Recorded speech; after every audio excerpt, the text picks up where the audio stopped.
সাতক্ষীরায় প্রায় ১ লাখ মামলা বিচারাধীন রয়েছে বলে জানিয়েছেন হাইকোর্ট বিভাগের বিচারপতি মাহমুদুল হক। এসব মামলা দ্রুত নিষ্পত্তির লক্ষ্যে সুপ্রিম কোর্ট থেকে ১২ দফা নির্দেশনা দেওয়া হয়েছে।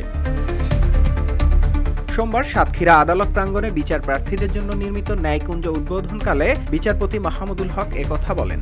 এ সময় তিনি আরও বলেন, মামলার কারণে প্রতিদিন দূর দূরান্ত থেকে শত শত মানুষ আদালতে আসেন। তাদের পানাহার, বিশ্রাম ও বাথরুম ব্যবহারের সুবিধা নিশ্চিত করতে দেশের অন্যান্য জেলার ন্যায় সাতক্ষীরাতেও ন্যায়কুঞ্জ নির্মাণ করা হয়েছে।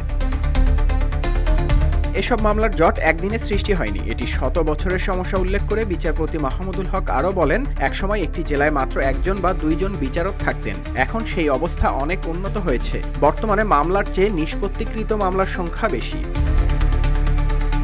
অনুষ্ঠানে উপস্থিত ছিলেন জেলা ও দায়রা জজ মোহাম্মদ নজরুল ইসলাম, জেলা আইনজীবী সমিতির সভাপতি অ্যাডভোকেট শাহ আলম, সাধারণ সম্পাদক এমদাদুল হক, জিপি অ্যাডভোকেট অসীম কুমার মণ্ডল এবং পিপি অ্যাডভোকেট আব্দুস সাত্তার।